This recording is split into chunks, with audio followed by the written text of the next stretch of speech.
오늘 스데반의 설교는 제목 그대로 스데반의 설교와 순교입니다. 이 스데반은 이 설교를 하고 어떻게 됐습니까? 죽어버렸죠. 순교를 당했습니다. 이 스데반은 설교를 하고 죽을 줄을 처음에는 몰랐겠죠. 그러나 설교를 하고 죽어버렸습니다. 그러니까 이 설교라는 것이 오늘 여기 단적으로 스데반이 그렇게 쓰임받았다 라고 이렇게 우리가 그냥 쉽게 말하기 전에 우리는 어떻게 생각을 해야 되냐. 주의 종으로서 또 저와 여러분도 그렇고 말씀에는 항상 생명을 걸어야 된다는 것을 우리는 분명히 알아야 됩니다. 그래서 제단에서 주의 종이 설교할 때는 사람의 형편과 사정을 보고 설교를 하는 것이 아니라 하나님께서 지시하신 말씀을 그대로 선포하는 것이죠. 그래서 오늘 여기 본문에도 보니까 그 사람들이 그거를 듣고 유대인들이 그걸 듣고 가슴에 찔렸다라는 거예요. 그래서 속에서부터 분이 일어나가지고 그를 돌로 쳐 죽여버리고 맙니다. 그러니까 설교를 계속하면 할수록 여러분들이 사도행전 7장을 많이 보시기 바랍니다. 사도행전 7장은 구약에 있는 모든 역사를 함축시켰다고 해도 과언이 아니에요. 7장의 모든 것들이 이렇게 다 함축되어 있어요. 그 7장에서 이스라엘 백성들, 그들의 그 유대인들의 선조들이 한 그 죄악과 그들이 잘못했던 것을 아주 이 불을 토해내듯이 이 스데반 집사님이 설교를 합니다. 그들이 듣고 깨우쳐서 회개를 하면 되는데 회개를 하지 않고 그들이 반감을 일으키게 됩니다. 그래서 그들을 돌로 쳐 죽이려고 하는 이 의분이 일어나는데 스데반은 그 자리를 피하지 않았습니다. 아, 이게 잘못됐구나. 그게 아니라 내 뜻을 바로 알으라고 이렇게 말하지 않았어요.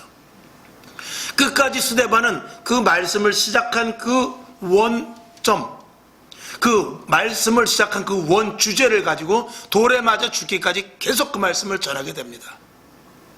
오늘 성경을 보게 되면 55절을 보게 되면 성령이 충만하여 하늘을 우러러 주목하여 하나님의 영광과 및 예수께서 하나님 우편에 서신 것을 보고 말하되 그랬어요.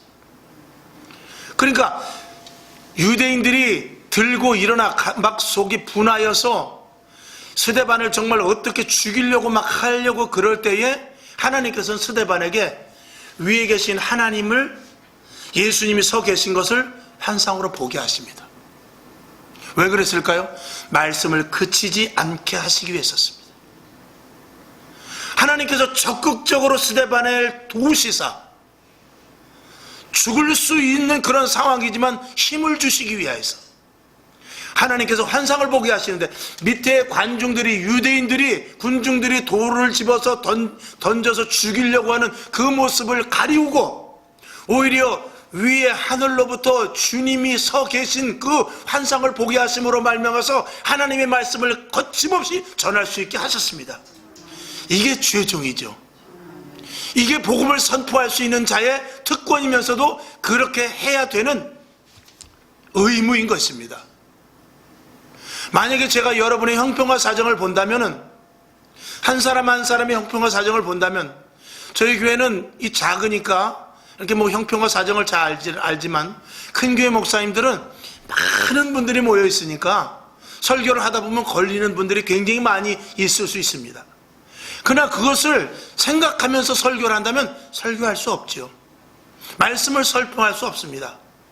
그 작은 교회는 그래도 형편과 사정을 하니까 좀 가려서 할 수 있겠지만 그럼에도 불구하고 사람이 2명, 3명만 넘어가면은요 벌써 이 말씀에 걸리지 않을 수가 없습니다. 여러분 설교를 1년을 해야 돼요. 52주 52번 이상을 해야 됩니다. 새벽마다 해야죠. 수요일날 해야죠. 금요일에 해야죠. 여기에서 여기 앉아 계신 분, 이 설교 말씀 중에 목사님이 나한테 하는 얘기인데 하면서 걸리지 않은 설교가 없을 수가 없단 말입니다. 그러면 이것 가리고 저것 가리고 이것 빼고 저것 빼고 그렇게 설교하다 보면 하나님의 말씀을 그대로 선포할 수가 없습니다. 그러니까 주의 종이 여기 섰을 때는 언제든지 하나님께서 오늘 주시는 말씀을 받아서 그 말씀을 그대로 사람을 본 것이 아니라 그들의 영혼을 보고 선포해야 되는 것, 이것밖에는 다른 방법이 없고, 그렇게 해야 이게 주의 종으로서의 하나님께서 쓰신 그대로 사용받는 것이지요. 여러분에게 혹시 걸림이 된다 할지라도 회개할 부분들은 회개하시고 잘못된 부분들은 고친다면 하나님께서 여러분에게 축복의 그릇으로 만들어 주실 줄로 믿습니다. 어떨 때는 제가 설교를 하면서 이 설교를 누구에게 하느냐? 제가 저에게 하는 설교가 많습니다. 나 들으라고. 나부터 듣고 나부터 고치고 이 오늘 설교는 내 설교입니다. 이런 마음으로 설교할 때도 얼마나 많은지 모릅니다. 그렇습니다. 이 설교는 누구에게 국한되지 않습니다. 하나님께서 이 땅에는 모든 백성들에게 주시는 소망의 복음의 밝은 빛의 살아 역사하시는 하나님의 말씀이기 때문에 그렇습니다. 오늘도 여러분 이 말씀을 듣는 여러분 그 자체가 복인 줄로 믿으시기를 주님의 이름으로 축원합니다. 이 스데반은 설교에 목숨을 걸었습니다. 그리고 설교 한 번 하고 결국은 죽게 되는 것이죠. 이 시대에도 누구든지 주의 종이 이런 설교를 해야 된다고 믿고 또 그렇게 설교하는 줄로 믿습니다. 그래서 주의 종은 설교에 이 하나님의 말씀 선포에 생명을 걸어야 되고 성도는 하나님이 주시는 말씀을 붙잡고 순종하는데 생명을 걸어야 돼요. 왜? 예수님께서 우리를 구원하시는 데 있어서 예수 그리스도의 십자가의 보혈의 피 생명으로 말미암아 우리를 구원했으니까 우리에게 주시는 복음 역시 생명을 걸고 선포해야 되고 생명을 걸고 여러분들이 그 말씀을 받아 순종할 수 있어야 이게 매치가 맞는 것입니다. 그랬을 때 그 속에서 역사가 나타나는 것이죠. 그랬을 때 그 속에서 하나님이 일하기 시작하고 그 말씀이 효력이 생기면서 그 말씀이 완성돼 열매가 맺어지게 되는 것입니다. 믿음의 선배들은 그 말씀을 듣고 그대로 행하였고 그 말씀을 그대로 순종하고 또 선지자들은 그 말씀을 그대로 선포했기 때문에 하나님의 말씀에 능력이 있었고 하나님의 말씀이 오늘까지 유지되어 왔다는 사실인 것입니다. 하나님의 말씀을 포장하고 하나님의 말씀을 감쇄시키고 하나님의 말씀에다가 사람의 생각을 넣었다면 하나님의 말씀은 지금까지 유지되어 올 수가 없고 이 성경은 하나의 책으로서 전락되고 말고 어느 그냥 책장에 꽂혀져 있는 하나의 글씨밖에 되지 않는 것입니다. 그러나 하나님의 말씀에 살았고 운동력이 있다는 것을 하나님의 말씀이 그대로 선포될 때 하나님의 말씀을 그대로 아멘으로 받아들여 순종할 때 그 효력이 나타나기 때문에 그 효력을 나타나고 그 소력을 받은 자들이 오늘까지 믿음의 대를 이어왔기 때문에 교회가 지금까지 유지되어 가고 오늘도 하나님을 믿는 자들을 통해서 전도할 수 있는 것입니다. 여러분 말씀에 생명을 거시길 바랍니다. 저는 말씀 선포에 생명을 겁니다. 이제 마지막 때 점점 위기의 시대, 재앙의 시대가 올 때일수록 더욱더 그리해야 됩니다. 이제 수요일에 아마 말씀을 드리겠습니다만 더욱더 이제 마지막 때는 더 말씀밖에 붙잡을 것이 없습니다. 이제는 말씀은 그동안도 우리가 안 믿었던 것은 아니지만 이제는 더 확실하게 말씀을 믿고 말씀이 정말 나와야 관계 속에서 어떻게 해야 더 말씀을 확고하게 믿을까 이것에 대해서 이제 집중적으로 저와 여러분이 기도해야 됩니다. 그래서 이제는 꼭 말씀을 붙잡아야 돼요. 여러분 물이 유속이 이렇게 그냥 빠르지 않은 데서는요 이렇게 물속에 들어갈 때 보트나 이렇게 뭐 메고 그리고 줄을 저 바깥에 이렇게 매놓고 그냥 이렇게 들어간다고 해도 그냥 내 마음대로 다니면 되지만 유속이 강한 데서는요 이 줄을 웬만큼 단단히 하지 않고서는 안 됩니다. 마찬가지입니다. 힘들고 어려울수록 말씀을 더욱더 굳게 붙잡아야 된다는 사실 저와 여러분이 먼저 가장 첫 번째로 머릿속에 각인시킬 수 있기를 주님의 이름으로 축원을 드립니다. 자 우리 성경을 한번 보죠. 로마서 8장 26절 자 시작. 이와 같이 성령도 우리 연약함을 도우시나니 우리가 마땅히 빌 바를 알지 못하나 오직 성령이 말할 수 없는 탄식으로 우리를 위하여 친히 간구하시느니라. 아멘. 여기 보면 이와 같이 성령도 우리의 연약함을 도우신다고 그랬어요. 이것은 우리는 말씀을 지킬 수 있는 힘이 없습니다. 말씀을 알고 이렇게 살아야 되겠다는 다짐은 있지만 그걸 지키기가 어려워요. 그래서 성령에 충만하지 않으면 성령의 도우심이 아니면 우리는 말씀을 지켜 살아갈 수가 없습니다. 그래서 성령님께서 우리를 도우신다 라고 분명히 성경은 우리들에게 말씀을 하고 있습니다. 그러면 우리가 그리스도의 진정한 힘은 어디서 나오는가? 당연히 말씀을 지킬 때죠. 이제 계속 말씀을 해 나가겠습니다만 하나님의 사람은 하나님이 공급하여 주시는 힘으로 살 때 진정한 영적인 힘이 나타나게 되는 것입니다. 저와 여러분의 힘이 무엇입니까? 여기 계신 분들 다 저나 여러분이나 힘이 다 다릅니다. 좀 힘이 센 사람이 있고, 우리 임범씨 같은 사람은 힘이 세겠죠. 한 80kg 그냥 들겠죠? 다 이렇게 나름대로. 그러나 저는 옛날 생각하면 안 돼요. 옛날 생각하고 한 60kg짜리 들으면 뭐가 아작이 나죠? 허리가 아작이 납니다. 지금은 겨우 그냥 20kg나 들고 40kg는 겨우 발발발발 들 정도밖에 안 되죠. 왜? 그만큼 사람마다 힘이 틀립니다. 그러나 그리고 또 한계가 있죠. 아무리 힘이 세도 어느 정도 한계가 있습니다. 저도 힘 한참 셀 때는요, 이 등에다가 세면 한 6보 7보가 있었어요. 그러면은 이 세면을 딱 쥐게 되면은 하나는 이제 등에다 끼고 그리고 위에다 착착 올려놓는 거예요. 그러면 한 3개까지 올라갔을 때는 그냥 아이쿠 소리 나는데 5개 정도 올라가면 발자국이 떨어지질 않아요. 그러면 평지는 겨우 뛰는데 요만한 언덕도 계단도 발을 뛸 수가 없어요. 얼마나 짓눌렀는지. 그러나 그 이상은 안 되죠. 사람은 한계가 있단 말입니다. 그러나 영적인 힘은 한계가 없다. 아멘이시죠? 영적인 힘은 한계가 없습니다.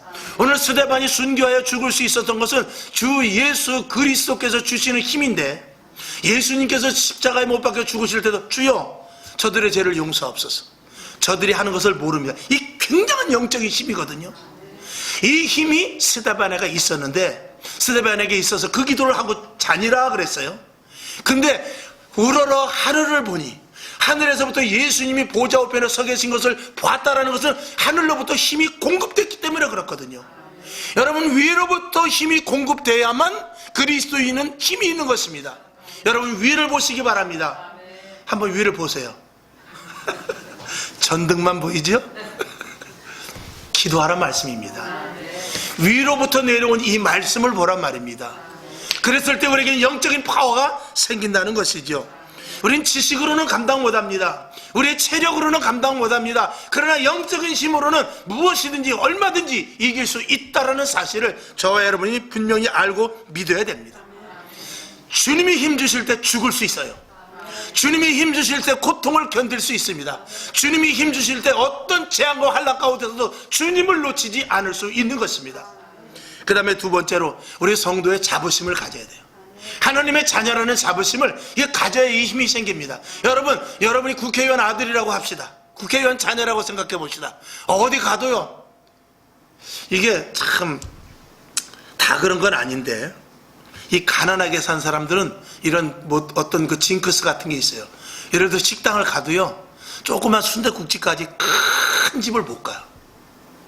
그게 어려서부터 그저 가서 김밥집에 가서 김밥 사 먹고, 아니면 그냥 순댓국집 가서 그냥 국밥 한 그릇 먹고, 그런 버릇이 있어가지고 큰 식당 가도 가격 똑같거든요. 조그만 식당 가도 설렁탕 한 그릇 10,000원이면 큰 식당 가봐야 12,000원 밖에 안 해요. 근데 크고 막 좌석수가 100개 500개 있는 데는 들어가기를 꺼려해요. 근데 어려서 좀 잘 살고 잘 먹고 그런 사람들은 꼭 그런 건 아니에요. 대개 보면 그런 사람들은 식당을 가도요, 그냥 큰 식당을 이렇게 들어가요. 그것과 마찬가지로 우리가 하나님의 자녀라는 자부심 속에서 하나님의 자녀이기 때문에 무엇이든지 어떤 일이든지 감당할 수 있다는 자부심을 여러분이 가지라는 거예요. 하나님의 자녀와 개인 그저 인간 누구의 자녀와 이거는 전혀 차원이 다르다는 것입니다. 내가 인간적으로 누구의 자녀다, 이거 범위에서 벗어나서 영적인 힘이 있어서 내가 하나님의 자녀라는 것을 확실히 인식하고, 내가 하나님의 자녀라는 자부심을 가지면 인간의 아버지 부모가 누구냐의 것들을 완전하게 초월하는 사람이 된다는 것입니다. 그래서 성령 받은 사람이 큰 일을 하는 거예요. 하나님과 함께하는 자가 세상을 능히 이기는 것입니다. 이 세상을 주도하는 사람은 누굽니까? 사단이 주도를 하죠. 사단이 주도합니다. 사단이 주도하는데 사단의 주도를 받는 사람이 주도를 하는 거예요. 세상은. 그러나 그것을 이길 수 있는 사람은 누구냐? 예수 그리스도의 힘을 공급받는 사람이 사단을 주도하는 자를 이길 수 있는 것입니다. 그 강력한 로마의 그 정말 무시무시한 그 핍박과 압박 속에서 그리스도인들을 다 잡아 죽였지만 그 로마를 복음화시킨 것이 무슨 힘입니까? 예수 그리스도를 믿는 자들의 예수님을 믿는 힘이었던 것이에요. 이 세상도 결국은 주님께서 십자가에 못 박혀 죽으실 때 다 이루었다라고 그랬어요. 그 다 이루었다는 그 말씀을 믿는 자는 우리는 모두 이긴 자들입니다. 환난과 핍박과 유혹과 어떤 어려움이 온다 할지라도 우리는 이긴 자예요. 우리는 이긴 자이기 때문에 문제 속에서 문제가 지금 나오지만 결국 이 시간이 지나면 나는 이 이긴 자 자리에, 이긴 자로서의 이 문제 위에 내가 서리라 하는 것이 하나님의 자녀로서의 위치를 가진 자의 당당함인 것입니다. 여러분, 하나님의 자녀라는 것을 절대로 놓치지 마시기를 주님의 이름으로 축원을 드립니다. 자, 그것은 성경 베드로전서 1장 24절 한번 보고 말씀을 드리죠. 자, 한번 봅시다. 시작. 그러므로 모든 육체는 풀과 같고 그 모든 영광이 풀의 꽃과 같으니 풀은 마르고 꽃은 떨어지되 오직 주의 말씀은 세세토록 있도다 하였으니 너희에게 전한 복음이 곧 이 말씀이니라. 아멘. 여기서 이제 영원이라, 풀은 떨어진다고 그랬어요. 꽃도 져버린다고 그랬어요. 근데 우리 하나님의 말씀은 영원하다고 그랬어요. 영영하다고 그랬어요. 여러분, 우리가 하나님의 자녀로서 자부심 중에 가장 돋보이는 것은 뭐냐? 영생을 가졌다는 것입니다. 스데반이 순교할 수 있었던 것, 선지자들이 순교할 수 있었고 믿음의 선배들이 언제든지 순교할 수 있었던 것은 영원한 생명이 있었기 때문에 그래요. 오늘 내가 순교하지 않아도 언젠가 나는 죽어요. 오늘 내가 복음을 위해 살다가 복음 때문에 억울함을 당한다 할지라도 결국은 복음을 배신하든지 복음을 위해 살든지 결국 어느 시대가 되면 그 조금 빨리 죽든지 그 시간만 조금 틀릴 뿐이지 결국은 나는 100년 안에 죽어버립니다. 그리고 나서 주를 위하여 산 자들은, 주를 위하여 죽은 자는 영원한 천국에 가서 영원히 살 것이지만 하나님을 배회하던 자는, 하나님을 멀리한 자는 지옥에 가서 지옥 생활을 하게 될 것이다는 이 하나님의 자녀로서의 자부심이 우리가 예수 믿는 사람으로서 당당하게 살 수 있다는 것이죠. 그것이 우리에게 힘이 되는 것입니다. 자, 1장 25절 뒤에 보면 오직 주의 말씀은 세세토록 있도다, 영영토록 있도다 하였으니 너희에게 전한 복음이 곧 이 말씀이라는 것입니다. 너희에게 전한 복음이 뭐라고요? 이 말씀이라는 거예요. 너희에게 전한 복음이 이 영원한 세세토록 있는 이 영생의 말씀이 너희에게 전한 이 복음이라는 거예요. 이 복음이 영원하다는 것이 복음이라는 거예요. 생명을 가졌다는 것이 복음이라는 것이에요. 영원한 천국을 소유할 수 있다는 것이, 이것이 바로 복음이라는 것입니다. 바로 이 말씀이라는 것입니다. 오늘 여러분에게 이 말씀을 받은 자들이잖아요. 이 말씀을, 이 생명의 말씀을 받은 자들이잖아요. 그래서 우리는 하나님의 자녀다운 당당함을 가지고 힘을 가지고 살아갈 수 있다는 사실, 이것을 저와 여러분이 분명히 믿어야 될 것입니다. 요한복음 11장 25절 26절을 보겠습니다. 시작. 예수께서 가라사대 나는 부활이요 생명이니 나를 믿는 자는 죽어도 살겠고 무릇 살아서 나를 믿는 자는 영원히 죽지 아니하리니 이것을 네가 믿느냐? 라고 물어보십니다. 아멘이시죠. 그 다음에 세 번째로는 서두에 말씀을 드린 대로 그리스도인들의 힘과 권세는 하나님의 말씀대로 주의 뜻대로 순종하는 것입니다. 이 순종하는 것, 여러분 죽지 않으려면요 왕의 말을 그대로 들어야 돼요. 왕의 말을 거역하면 죽습니다. 당장 목에 칼이 들어와도 왕이 그랬다면 끝까지 그것을 고수해야만 결국은 살게 되는 것입니다. 그러나 당장 칼 앞에, 당장 그 밑에 하수의 그 권력자 앞에서 내 목숨 때문에 왕이 말한 것을 변개시킨다면 그 당시 잠깐 생명은 유지할 수 있을지 모르지만 결국 누구에게 죽습니까? 왕에게 죽게 되는 것입니다. 왕의 말을 듣지 않았기 때문에.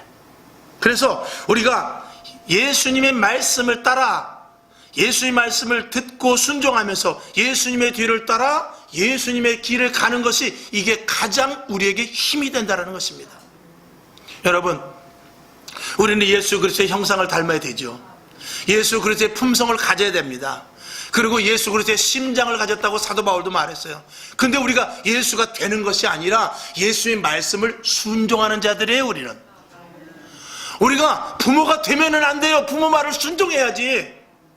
부모가 되는 건 나중에 성장돼서 결혼하면 부모가 저절로 되는 것이고, 지금 부모가 계실 때는 내가 부모 노릇하면 큰일 나는 것입니다.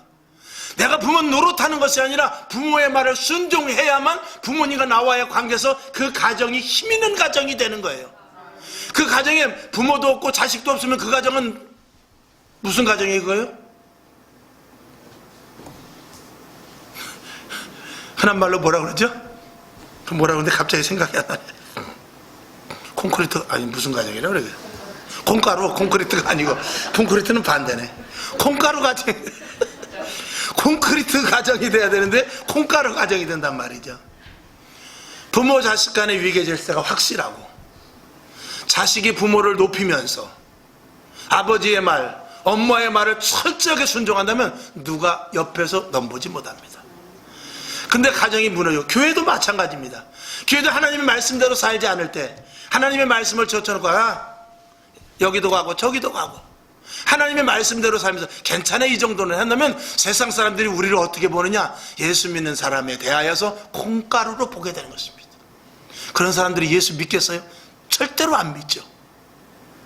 그것과 마찬가지로 우리는 예수 그리스도의 말씀을 순종하는 자로서의 닮아서 우리가 거룩하게 되고 예수 그리스도의 심장을 갖게 되고 예수 그리스도의 형상을 담게 되는 것이지, 내가 예수 그리스도의 노릇을 하면 큰일 납니다. 이게 자칫하면 주의 종들이 그런 우를 범할 수 있어요. 내가 하나님인 줄 알고 그냥 내 말이면, 그냥 주의 종의 말이면 다 그것이 법인 줄 알고 그러는데, 그것은 하나님의 말씀을 선포된 말씀과 개인적으로 목사의 위치를 가지고 하나님이 빙자하는 것과는 전혀 다르다는 말입니다. 자, 누가복음 9장 23절을 보죠. 시작. 또 무리에게 이르시되 아무든지 나를 따라오려거든 자기를 부인하고 날마다 제 십자가를 치고 나를 쫓을 것이니라. 주님은 뭐라고 그랬죠? 나를 쫓아라 그랬어요. 나를 쫓아오라는 것입니다. 그리고 내가 시키는 대로, 내가 명령하는 대로 그대로 준행할 것을 이야기하고 있는 것입니다. 우리는 어디를 따라가야 돼요? 이 말씀을 따라가는 것. 이게 우리에게 가장 큰 능력입니다. 이 말씀을 따라갈 때 누가 책임져 주십니까? 주님이 책임져 주시죠. 하나님이 책임져 주시죠. 성령님께서 책임을 져 주신다는 것입니다. 그러니까 소금가마를 쥐고 물로 들어가라 그러면 그냥 들어가는 거예요. 오병이의 기적이 성경에서 나타났다면 그걸 믿는 것입니다. 듣고 순종하고 믿는 자에게는 하나님께서 그대로 역사하시겠다는 것이 하나님의 권위예요. 그것이 없어지면 하나님의 권위는 떨어지는 것입니다. 말씀을 엉토당토 않지만 세상의 지식보다도 차원이 낮은 것 같은 말씀이지만 이 말씀을 듣느냐 안 듣느냐에 따라서 하나님의 권위가 세워질 수도 있고 하나님의 권위가 떨어질 수도 있는데, 하나님은 이 말씀을 지키겠다고 우리에게 약속을 해주신 거예요. 그리고 이 말씀을 쉽습니다. 예를 들어서 나아만 장군에게 가서 요단강에 가서 7번 목욕을 해라. 그러면은 내 살이, 내 문둥병이 나을 것이다 라고 말했던 것은 그 어떤 것보다도 쉬운 일이었습니다. 그러나 쉽지만 그 말씀을 순종하기가 이 지식 때문에 어려웠단 말이죠. 그 지식을 깨뜨리고 순종했을 때 그 일들이 일어나는데, 하나님은 그렇게 아주 우리가 순종할 수 있도록 쉽게 써놓은 부분이 많습니다. 홍해 앞에 섰을 때 걱정하지 말라라는 거예요. 우리의 지식으로는 엄청난 걱정입니다. 여리고성 앞에 섰을 때 하나님은 걱정하지 말라는 거예요. 일주일 동안 여리고성 7바퀴만 돌으라는 거예요. 마지막 날 7바퀴 하고 그것만 돌면 하나님께서 해결해 주신다는 거예요. 하나님은 그렇게 말씀하시고 그 책임을 누가 지시느냐? 하나님이 지시고 우리에게 그걸 순종하라는 것입니다. 그러니까 예수 믿는 사람들이, 예수 믿는 것은 세상 사람들이 나가서 자기네들의 방법대로, 자기네 상식대로, 자기네 지식대로 사는 것보다 사실은 어때요? 쉽다라는 거예요. 하나님의 말씀을 듣고 순종함이 가장, 이 세상에서 출세의 가장 최고의 고봉이 될 수 있다는 것입니다. 물론 우리가 세상 출세를 위해서 하는 건 아니지만 하나님의 말씀을 순종할 때 이 하나님의 말씀을 하나님이 책임져 주셔서 그대로 우리에게 열매 맺게 해주시고 그대로 응답해 주시고, 우리는 그것을 통하여서 세상에 나가서 하나님의 자녀다운 당당한 삶을 살고, 세상 사람들은 우리를 볼 때 야, 예수 믿는 사람은 뭐가 다르구나 라고 생각할 때 그들이 우리를 보고 예수 믿을 마음이 생기게 되는 것이죠. 이게 전도 아니겠습니까? 그럼 이 말씀을 시색적해버리고 세상 사람들도 믿지 않을 때 그래 나도 아닌 것 같아 그러면 누가 예수 믿겠어요? 디모데후서 3장 16절을 보겠습니다. 시작. 모든 성경은 하나님의 감동으로 된 것으로 교훈과 책망과 바르게 함과 의로 교육하기에 유익하니 그랬습니다. 이 하나님의 말씀은 성령의 감동 감화하심으로 됐다는 것은 성령은요 움직이는 거예요. 성령은 움직이는 겁니다. 이 하나님의 말씀대로 순종할 때 누가 일하신다는 거예요? 성령님이 하신다는 거예요. 그렇기 때문에 이루어지는 거예요. 스데반 집사가 한 번 설교하고 죽었죠. 참 억울했을 것입니다. 물론 하늘나라에 가서 하나도 억울한 게 생각 안 나겠지만 우리 입장에서 볼 때는 야, 그 집사 직분 받아가지고 한 번 설교하고 그렇게 죽나? 그러나 이 스데반 집사는 자기에게 주신 사명, 하나님께서 그 명령하신 그 말씀대로 예수님께서 가라 하면 가고 서라 하면 서고 살라 하면 살고 죽으라 하면 죽으라는 그 명령을 따라서 이 스데반은 하나님의 명령에 의해서 설교를 한 거예요. 그러고 죽어버렸어요. 야, 이렇게 허무할 수가 있나? 그렇게 생각할 수 있죠. 만약에 저와 여러분에게 어떤 사명을 주어가지고 자, 내가 너에게 물질의 축복을 주겠다. 내일은 내가 너에게 100억을 주겠다. 근데 그 다음날 죽어버리면 어떻게 하겠어요? 아이, 차라리 그냥 10,000원만 주고 더 오래 살래요. 그러지 않겠어요? 그러나 그것이 하나님의 뜻이라면 그렇게 하는 것이 믿는 자의 도리라는 것입니다. 제가 이제 돈으로 비유를 했지만 그만큼 허망할 수 있다는 것입니다. 그래서 어떤 분이 그렇게 말했어요. 하나님, 내가 주를 위해 살기로 작정을 합니다. 내가 하나님의 말씀대로 살게요. 그리고 한참 살다 보니까 무슨 생각이 드냐면 기도하는 건데 하나님 왜 내 꿈을 다 뺏어갑니까?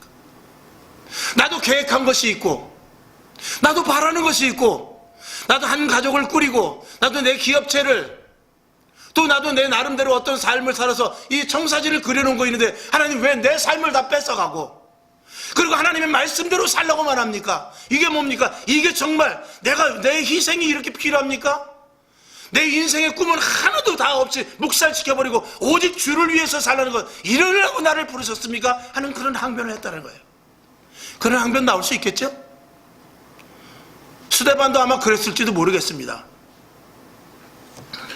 근데 그분에게 영적인 눈을 띄워줬어요. 여러분, 한 가지 제가 예를 들어볼게요.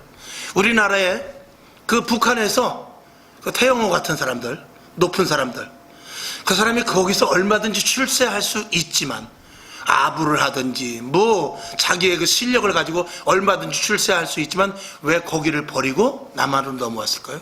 무엇 때문에? 북한의 모든 체제는 그 김정은이라는 공산당이라는 체제에 어떻게 해서 다 묶여있는 자들입니다. 거기 고위관직이라 할지라도 거기서 기업을 하는 사람이라 할지라도 거기에서 평양시내에서 그 나름대로 부유층이라 한다 할지라도 어디에 묶여있느냐? 공산당이라는 김정은이라는 그 수령체제에 다 묶여있는 자들입니다. 거기서는 아무리 출세라고 해봤자 이 인간의 어떤 욕망에 도저히 도달할 수 없는 부분이 생긴 것을 안 것입니다. 차라리 내가 여기서 출세할 바에는 남한에 내려가서 내가 평민으로 산다 할지라도 북한에서 공사가 됐든지 북한에서 당원이 됐든지 북한에서 거기서 기업의 사장이 됐든지 그게 문제가 아니라 차라리 나만의 자유가 있는 곳에 가서 내가 지하에 쇠방을 산다 할지라도 자유를 찾아 내가 남한으로 가리라 하고 온 것이에요. 왜 그렇죠? 어떤 속박과 그 묶임 속에서 떨쳐버리고 자유함을 얻기 위해서 이것에 온 거예요. 여러분, 하나님 나의 꿈은 어디로 갔습니까? 하나님 나의 꿈은 묵살되고 그리고 주를 위해서만 내가 살라는 말입니까? 라고 했던 그에게 하나님은 그에게 영적인 세상의 사람들의 모습을 보여줍니다. 그들이 출세를 했고 그들이 권력을 잡았고 그들이 나름대로 잘 먹고 잘 살고 있는데 어디에 묶여있느냐? 죄다 사산에 묶여있다란 말입니다. 다 사단의 사슬에 묶여서 그들이 조정하는 대로 조금 간지럼을 태면 웃는 것이에요. 조금 바늘로 찔리면 고통당하고 조금 더 좋은 곳으로 내려가면 좋다고 웃는데 누가 조정을 하느냐? 그 배후에서 사단이 다 조정을 하고 있더라는 것입니다. 그리고 나서 그들의 결국이 어디냐? 잘 놀았지 하고 한 번 휘 몰아가지고 지옥불에 집어넣더라는 말입니다. 그때 그 줄에서 도저히 끊어낼 수가, 그 줄에서 탈피할 수가 없더라는 것을 보았다는 것입니다. 야, 저 줄에서 벗어나야 되는데, 야, 저 줄에서 탈출해야 되는데, 저 줄에서 탈피를 해야 지옥불에 안 떠지는데, 그렇게 안타까운 심정을 가지고 그 환상을 보고 깨어났어요. 하나님 감사합니다. 주를 위해서 내가 살겠습니다. 내 꿈 아니고 아무것도 아닙니다. 내 꿈이고 결국 내 꿈의 결국은 지옥불이었군요. 하나님, 주님께서 나를 힘듦과 어려움과 고통과 고난과 남들보다 잘 먹고 잘 지니고 잘 살지는 못하지만 그럼에도 불구하고 자유함으로도 주 안에 있게 하시니 감사합니다. 하나님, 나를 주 앞에 마음대로 사용하여 주시옵소서. 이렇게 기도했다는 것입니다. 이 자유를 알 때 우리가 그리스도인으로서 가치를 갖게 되고 하나님의 말씀을 순종할 수 있으며 성령의 인도하심을 따를 수 있고 그리스도인으로서 활기차게 영적인 생활을 할 수가 있는 것 아니겠습니까? 이걸 모르니까, 영적인 눈이 띄어지지 않으니까 육적인 속에서 계속 그 자리를 맴돌고 있으면 어디에 걸려있는지, 어디에 묶여있는지, 어느 쇠사슬에 걸려있는지도 모르고 있는 그들의 영적인 행태를 보지 못했을 때 불평과 불만이 생길 수밖에 없는 것이죠.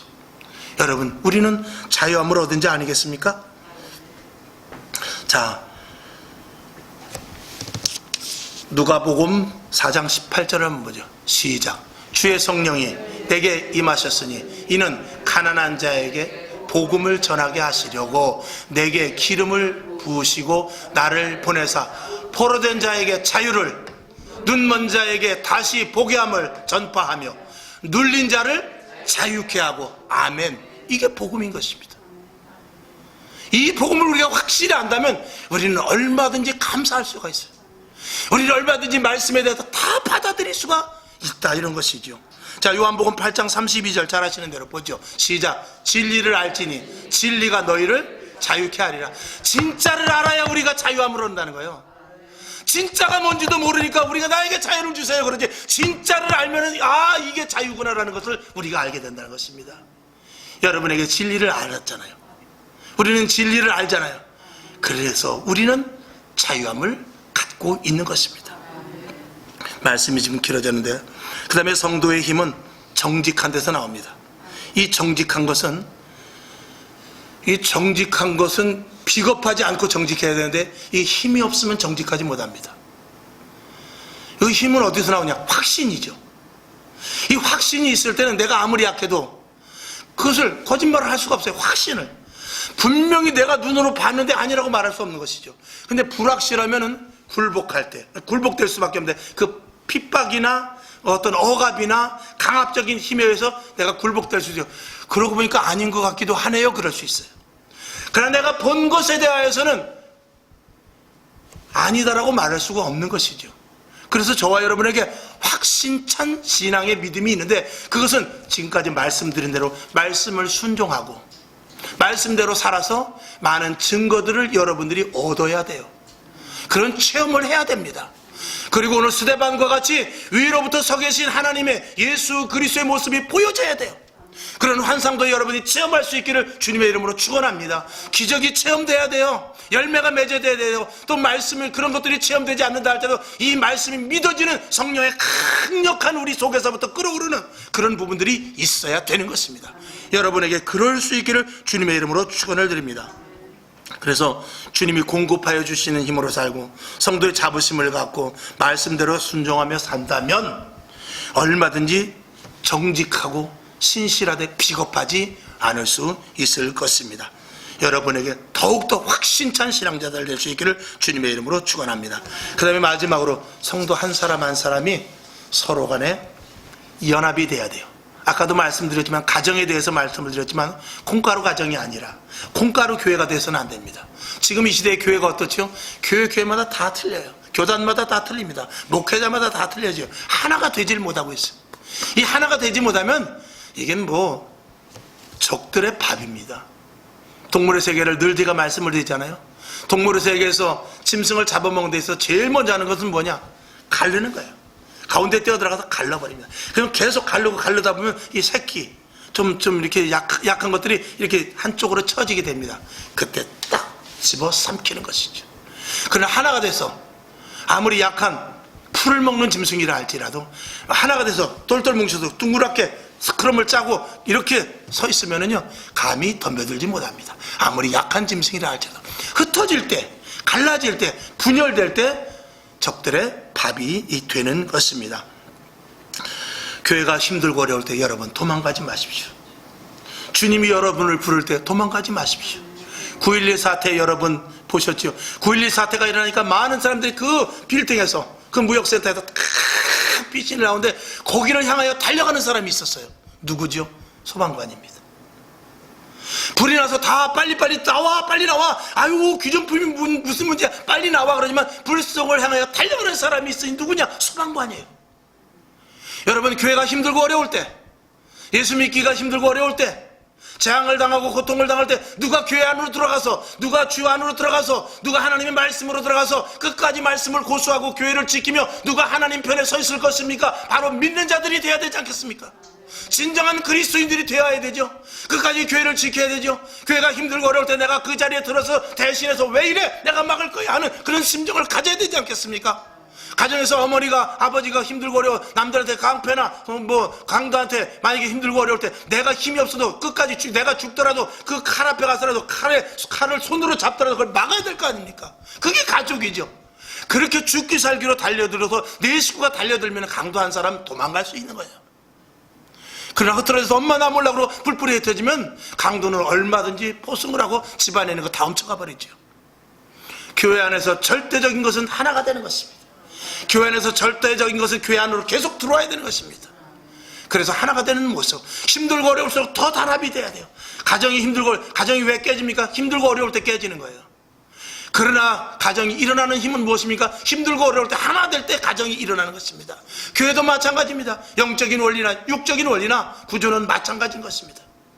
지금 교회가 힘들어가고 있습니다. 어떻게 할 것입니까? 교회 안으로 더 들어오시길 바랍니다. 기도하시라는 거예요. 집에 계실 때 그냥 계시지 말고 TV 좀 잠깐 꺼놓고 성경 보라는 거예요.